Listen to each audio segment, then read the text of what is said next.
নমস্কার, আমার নাম ডক্টর সিক্স মাইতি দেববর্মা। আমার বাড়ি কাঞ্চনপুর, নর্থ ত্রিপুরা ডিস্ট্রিক্ট। আমার বাবার নাম শ্রী শচীন্দ্র দেববর্মা। আমার মার নাম শ্রীমতী অঞ্জলি শুক্লবর্তী। আমি চাকরি পাওয়ার পরে আমি জায়গা কিনছি। মার দাবি আসলো যে জায়গাটা ভাইয়ের নামে এবং বোনের নামেও রাখার জন্য।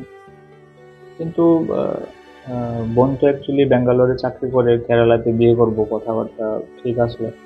তো আমি চিন্তা করলাম যে বলে বোনের লেগে এখানে না নিয়ে এসে শুধু আমি আর আমার বড় ভাইয়ের নামে জায়গাটা রাখি। মা কইছিল বিয়ের আগে থেকেই কইতেছিল যে বলে তোর বিয়ে হইলি আমি মামনের কাছে যাই সেটা থাকবো। তো বলে বাড়িতে সেটা আমার ওয়াইফে নাকি আরো টর্চার করবো, আরো মারবো। মা মাঝে মধ্যে কল করে সেটা খারাপ খারাপ কথা কইতো, প্রেশার দিত টাকার জন্য, কিন্তু আমরা তখন টাকার খুব ক্রাইসিস আসলো। So chini tara batul te mana shong like and slot sing kaise video sunam ka chila 6 ma ki dewarma doctor sakiri mane buma onjoli dewarma no sak nangya yakar kibi kalang ka hne kaise video sing sunam ka jotinor tabu bo a lajak sane video nokia ko naine musun tong khang kai link description no risak habai nai mono Fiaba a doctor 6 ma ki dewarma kopuja sakiri manma olo bini amano sak nangya yakare kalang ka eba ke bumani tom hanyani darti dia busla 6 ma ki dewarma Nashler Jolly Zagi Bomano Yakar Klankana. Amo to talk on a tino, Dr. Shix Mati Dewarma, Bini Kan Hojak Toma, Toto Cogno Koluki Shaikanarka, Tabuk social media, and a package Hamias Ayake Mazra Berik. Kok Shilta Zaki Tomini Amotono, Tatal Kogmanse, Bui Baral Kaitong Hinsaka. Te bini lajak jorani kobo saka bini babu henkai dewarma zat bumake wanzipu Kanchanpuro tabu je nok tangsak tomani amajoto bini chakirini rang memang jaga pai bono nok sanamo hinsaka en ang ani hamsam beribe kajak manibo nok ni borok amsik jajagya kok hamya salayu te kajama olo ang ani bihigni sore hamya anggai ILS hospital kelai toma jora sudu ani ama salbrum kol khe rang sani tongo en angbo family wo hamya saya problem anggai toma jora ke rang rohorma erok ungu ama hajarano ani ama joli sake ana hamya kongrok sawate an bihigno bo hamya saw ama hake ani family wo kubama no problem anggai tongo haipono ati kogrono ang mungsa hamya wansu yawi shirenge ani lama ang subkhane tongi tongjau te lajik salo ani dara message khle ano nogoring horka abage angbo ani bihibe khorne ke 14 April salmari Kanchanpur nogo thangma jorano ani room bisine manika jamjoto nok phatro tikhlajak amone olono ani bihik chini tomo room kebo tongne borok kri hinei room lock rena nai pro ani ama room lock tar ti buino bara rizak nei mana khlai saka o kogrono tuino pulya ani bihik be ama kok salaitini jono thaja koklai thangnai ma jora ani ama yaktise puna nakya ani bihik no Abuni darti a 14 April salmari chini family kisem se kok bangla kya te amsubanya ani ama henkai Kanchanpur police station thangai angte ani bihno bor khame saya bono satugo nokni boitogiri khlai hune majrai very viral khai saitongka hinsaka Dr. Shix Mati Dewarma Amonka busala Dr. Shix Mati Dewarma ni khani kok amorono kari teb kubam kongno puro bruyo saka sunor amochuto Dr. Shix Mati Dewarma ni khuktinga khanawi Nadi te bin koron as tongkaba o bidune share kare lagi te o family aba biduni jaga jeng amono saimono Dr. Shix Mati Dewarma bufake Dewarma zat bumake wanjibre and tabu busala po same Dr. Shix Mati keba Dewarma bihik hinkeba wanjibre same ama hanuta video buskang khana sigang jeng norang chigonsa update chawrina Display nukui toma celana mong Pranab Dewarma bona kebe sinu tangke jengbai contact kajehni kisa sawi relaiga di tangge hingkai takuk Pranab Dewarma ni rang bag lamau kalajak manka a rang bag bisingo ATM card voter ID card ok tongo plus rang bot 200 taka eba 200 rupees dajak tongo plus ke je takuk Pranab no sinui tongnai bona kisa sawi relaigi eba takuk Pranab nungphano chini video nai tongkhake jengbai contact kaje nine manai no kipli nana bake okay phari sing tabuk Dr. Shix Mati Dewarma khuktina khanai Saiman lain botangi bini ama bai ketai maya tangi bini ama bono majra berka amo joto doctor ni khuktina khanai Saiman lain নমস্কার, আমার নাম doctor six Maiti Debbarma. আমার বাড়ি Kanchanpur, north Tripura district. আমার বাবার নাম শ্রী শচীন্দ্র দেববর্মা। আমার মার নাম শ্রীমতী অঞ্জলি শুক্লবর্তী। আমার ওয়াইফ ডক্টর হৈমবতী পাল, উনি ফয়ের বাসিন্দা। আমার ফেসবুক অ্যাকাউন্ট ছিল না, আজকে ফেসবুক অ্যাকাউন্ট খুলতে বাধ্য হয়েছি। একটা খারাপ নিউজ, মিথ্যা অভিযোগ ছড়াইছে, তো কোনো উপায় না পায় সেরা আজকে ফেসবুক অ্যাকাউন্ট খুললাম এই ভিডিওটা শেয়ার করার লেগে, আমার বক্তব্যটা তুলে ধরনের লেগে। অ্যাকচুয়ালি 14 তারিখে কি হয়েছিল এটা কোনের আগে কিছু একটা ব্যাকগ্রাউন্ডের প্রয়োজন। ব্যাকগ্রাউন্ড যদি আমি না করতে পারি তাহলে পুরো জিনিসটা সবাই বুঝতে পারত। তো আমার কাঞ্চনপুরের যে বাড়ি, ওইটা অ্যাকচুয়ালি আমার নিজস্ব সম্পত্তি। ওইটা পিতৃ সম্পত্তিও না, মায়ের সম্পত্তিও না। আমি চাকরি পাওয়ার পরে আমি জায়গা কিনছি। জায়গা কেনার পর মার দাবি আসলো যে জায়গাটা ভাইয়ের নামে এবং বোনের নামেও রাখার জন্য। কিন্তু বোন তো অ্যাকচুয়ালি ব্যাঙ্গালোরে চাকরি করে, কেরালাতে বিয়ে করবো, কথাবার্তা ঠিক আসলো। আমি চিন্তা করলাম যে বলে বোনের লেগে এখানে না নিয়ে এসে শুধু আমি আর আমার বড় ভাইয়ের নামে জায়গাটা রাখি। টাকা আমি সম্পূর্ণ নিজে দিছি, কিন্তু আমি আমার ভাইয়ের নামে আর আমার নামে জায়গাটা রাখছি।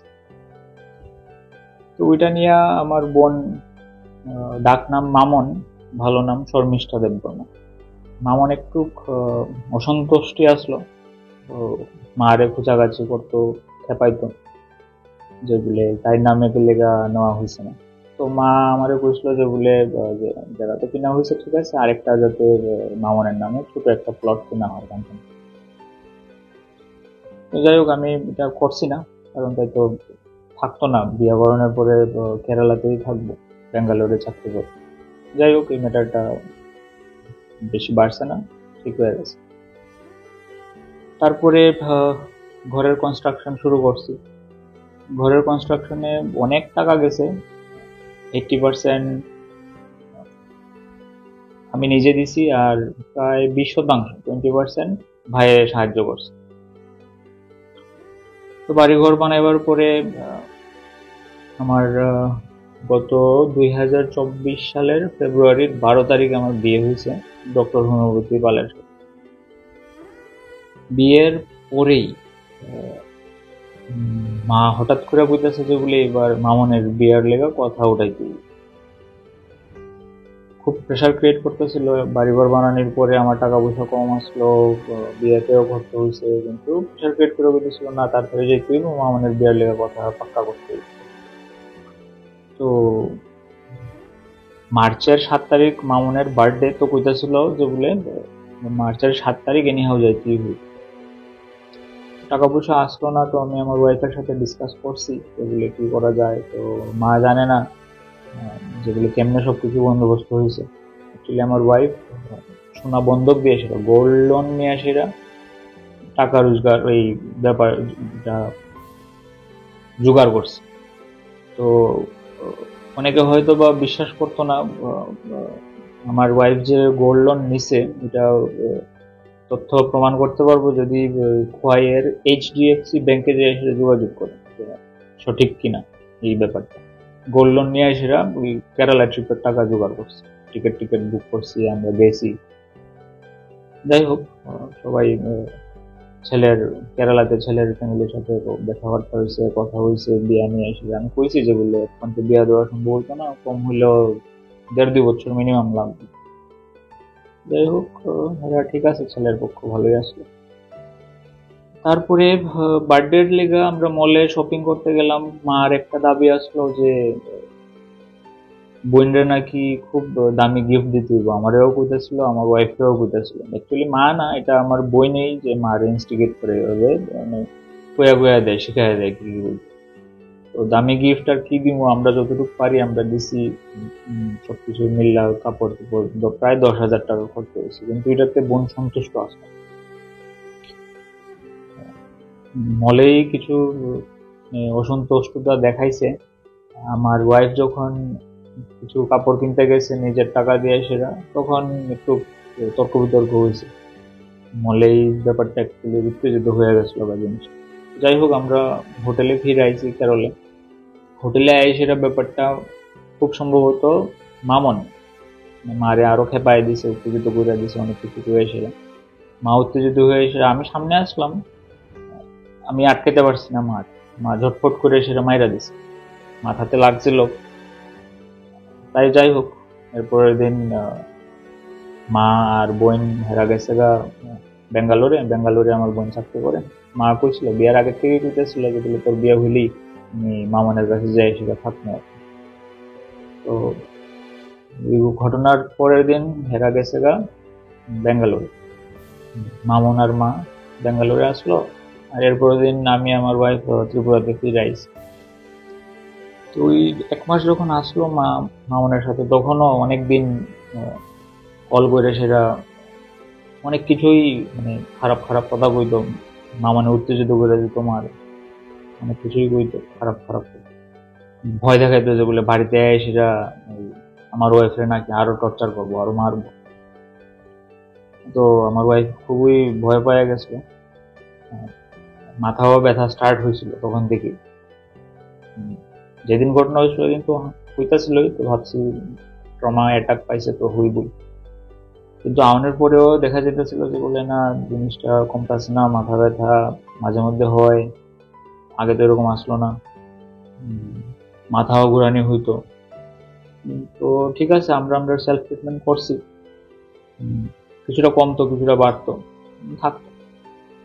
তো মার যখন আউনের টাইম হয়েছে, তখন তো মানে আমি খুবই চিন্তিত আসলাম, আর আমার ওয়াইফ তো খুবই ডরে আসলো যে বলে মা বাড়িতে এলে কি জানি করবো। তো আমার রিকোয়েস্ট করছে যে বলে, আমিও বুঝছি যে বলে বাড়িতে মা যা যা কথা হয়েছে, বাড়িতে থাকলে কিছুই হতে পারে। ঠিক আছে, আমরা মা অনের ঠিক আগ মুহূর্তে আমরা আবার ভাড়া বাড়িতে শিফট করে গেছি। তো মা যখন বাড়িতে এসে, আমরা তখন বাড়িতে থাকতাম না, কাঞ্চনপুরেই থাকতাম, কিন্তু ভাড়া বাড়িতেই থাকতাম, ওইখান থেকেই ডিউটি করতাম। তো আস্তে আস্তে আস্তে আস্তে দেখা গেল যে বলে আমার ওয়াইফের মাথা বেদনা, মাথা ঘোরানো এটা বাড়তি আছে, কমতাছে না। আমরা সেলফ ট্রিটমেন্ট করি, কিছুদিন কম থাকে, তারপরে মানে খুব বেশি বাইরে যায়, আবার ঝট করে কমা যায়। তো আমরা ট্রিটমেন্ট ভালোভাবে কাজ করতেছিল না, তো আমরা সিদ্ধান্ত নিয়েছি যে এবার আগরতলাতে যাই, সেটা একটা CT scan, MRI, neurology consultation করতে হবে।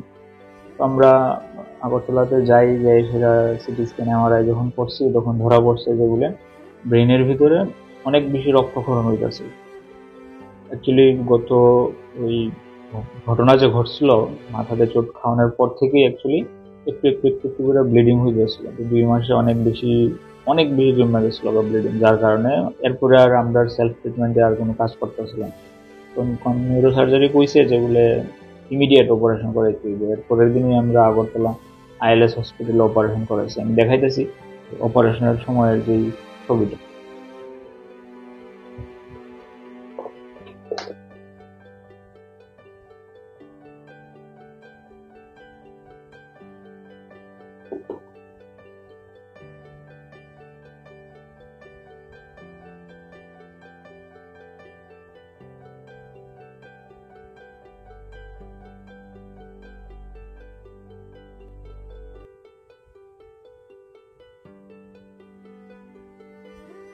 তো পরে ম্যাটারটা খুবই সিরিয়াস আসলো, মানে মারাও যেতে পারতো অপারেশন, ব্রেনের সার্জারি। তো অপারেশনের পরে আমার ওয়াইফ কইছিল যে বলে মার এগেনস্টে কেস করবো, কিন্তু আমি করতে দিছি না। আমি কইছি এটা ঘুরো ব্যাপার করাটা খুবই লজ্জাজনক ব্যাপার হইব, মা তো অ্যাকচুয়ালি রাগের বশতে করে দিছে, ছাড়ো বাদ দে। তো যাই হোক, ওয়াইফে বুঝাইতে পারছি যে বলে কোনো কিছু কেস টেস না করে। তারপরে আমি খুয়াইয়ে আসলাম সাপোর্ট করানোর লেগে। অ্যাকচুয়ালি আমার ওয়াইফের শ্বশুর শাশুড়ি খুবই দুর্বল, ওরা অনেক বয়স্ক, ওরাও রুগী, সাপোর্ট করানোর কেউ নাই, যার কারণে আমিও ডেপুটেশন নিয়ে এসে খুয়াইয়ে আইছি যাতে ওয়াইফের সঙ্গে থাকতে পারি, সাপোর্ট করতে পারি। তারপরে তবুও এইসব ঘটনা হওয়ার পরেও মা মাঝে মধ্যে কল করে সেটা খারাপ খারাপ কথা কইতো, প্রেশার দিত টাকার জন্য, কিন্তু আমরা তখন টাকার খুব ক্রাইসিস আসলো। তো কিছু আছে, ক্লিপ আছে, আমি শোনাই। আমার অ্যাকচুয়ালি মোবাইলে যখন কল আমি রিসিভ করি না, তখন অটোমেটিক ভয়েস মেল আয়া পড়ে। তো তো মা এই জিনিসটা হয়তো বা ভালোভাবে জানে না, কিন্তু কল যখন রিসিভ করি না, ভয়েস মেইলের কথাটি শোনা যায় মা ওই দিক সাইড থেকে কি করতেছে। মা তো জানে না আমরা যে শুনতেছি। মোবাইলটা কানে হাতে কি জানি কানের হাতে মনে হয় মোবাইলটা মামা রীতিমতো টাকা পয়সা পাঠালে তো আর করলাম না, কল করলাম না।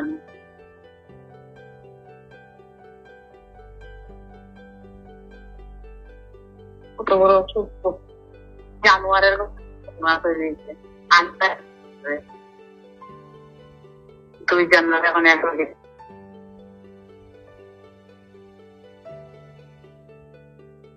মায়াটা হচ্ছে 1 নম্বর শয়তান, মেয়েটা 1 নম্বর শয়তান। মায়াটা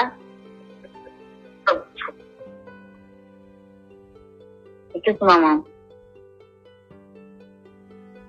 তো আমি তখন টাকা কিছু আমার ক্রাইসিস আসলো, অপারেশনের সময় টাকা খরচ হয়েছে, আমি দিতে পারছি না। কয়েক মাস আমি কইছি যে বলে আমি টাকা এখন দিতে পারতাম না। আর মা অ্যাকচুয়ালি আমার বাবার কাছ থেকে প্রতি মাসে মাইনে 5,000 করে পাইতেছে। আমার বোনও চাকরি করে, দাদাও আছে বাড়িতে, দাদাও রুজি রোজগার করে, ব্যবসা আছে। তো কোনো অসুবিধার ম্যাটার আসলো না এটা। যাই হোক,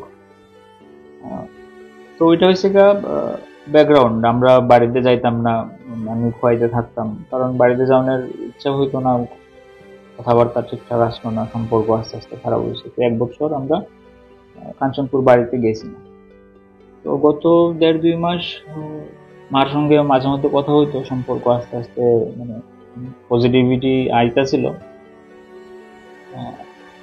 এর মধ্যে তো আমরা একটা মেসেজ পাইছি, আমার ভাই হোয়াটসঅ্যাপে, আমার বড়দা হোয়াটসঅ্যাপে একটা মেসেজ করছে, মানে 14 তারিখ অ্যাকচুয়ালি যাওয়ানোর কারণটা কি আমি এবার স্টার্ট করতেছি, বা 14 তারিখে কি কি হয়েছিল এবার আমি প্রেজেন্ট কথাটা আমি করতেছি। আমার বড়দার হোয়াটসঅ্যাপ মেসেজটা আমি দেখে গেছি।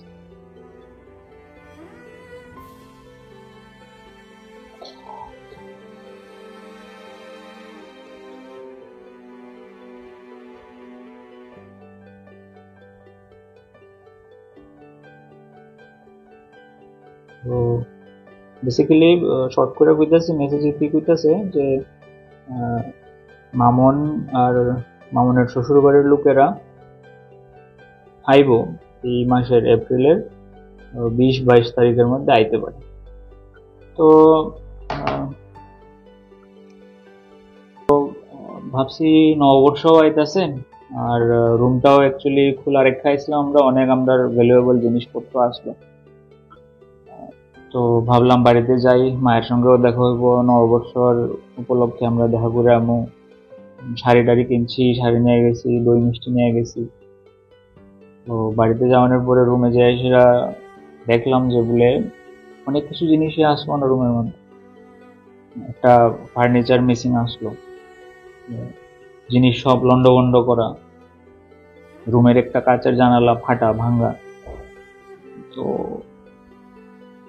রুম টুম আস্তে আস্তে গুছানো স্টার্ট করলাম, রুম গুছাইতে সময় লাগছে। আমরা মনে মনে ডিসিশন নিয়েছি যে বলে না, রুম এরকম খোলা রেখা আওয়া ঠিক হইতো না। বাকি রুম তো বাড়িতে টোটাল 8টা রুম, 6টা রুমে তো হেরা আসেই, ব্যবহার করতেছে। 2টা রুম আমি লক করে যাই, আমার যে পার্সোনাল রুম দুই। তো এর মধ্যে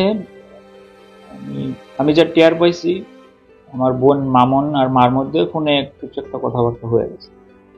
মা উত্তেজিত, মানে রাগান্বিত এই অবস্থাতে আছে যে সেরা আমরা বাড়িতে আইছি। তো মামনে কি করছে, খেপাই দিছে মা কিছু একটা হয়ে এসে। তো আমরা যখন রুম লক করতে যাই, তখন মা এসেরা খুবই ভীষণ পরিমাণে বাধা দিছে। আমার ওয়াইফের সঙ্গে কথাবার্তা কাটাকাটি হয়েছে। আমার ওয়াইফ প্রটেস্ট করছিল যে বলে আমরা গেলে আমরা রুম লক করে যেতে পারতাম। তো তখনই যে এসেরা মা রাগের অবস্থায়, মানে খুব উত্তেজিত হয়ে রাগের মুহূর্তে আমার ওয়াইফকে আবার মাথাতে হিট করতে গেছিল, বাড়ি লাগলো এলে। তো আমি ওভার ডিফেন্সিভ হয়ে সেটা খুব তাড়াতাড়ি, কারণ আরেকবার যদি এরকম হয়, অলরেডি একবার চোট পায়ে সেরা মানে ব্রেনের অপারেশন করতে লাগছে, ব্রেন কাটতে লাগছে। আবার যদি এরকম হয় তাহলে তাইলে আর বাঁচাতে পারতাম না। তো ওভার ডিফেন্সিভ হয়ে সেরা আমি খুব দ্রুত বেগে মারে টাইনা সেরা আমি বার কইরা নিয়ে গেছি, যার কারণে আমিও পিছলায় পড়ে গেছি। ছোট্ট একটা ভিডিও ক্লিপ দিয়ে সেটা তো আর সবকিছু কোয়া যায় না, বোঝানো যায় না। তো মারে টানানোর আগে আমি মার কাছ থেকে মোবাইলটা ছুঁড়া ফেলাইছি মার হাত থেকে, ওই জিনিসটি ভিডিও ক্লিপে নাই। ভিডিও ওই আমার টানানোর আগে মারের রুম থেকে খুব বেগে যে আমি বার করে আনছি, এটার আগে পরে কিছুই দেখানো হয়েছে। আর মা যখন উত্তেজিত হইয়া কথা কইতেছিল, আমার ওয়াইফ তখন ভাগ্যিস একটা একটু অডিও রেকর্ড করতে পারছে, যদিও এটা এত বেশি ক্লিয়ার না, কারণ উত্তেজিত অবস্থায় জিনিসটা হইতেছিল, হিট অফ দ্য মোমেন্ট। তবুও আমি শোনাই আমার কাছে যে ক্লিপটা আছে, আমার ওয়াইফ যেটা রেকর্ড করছে।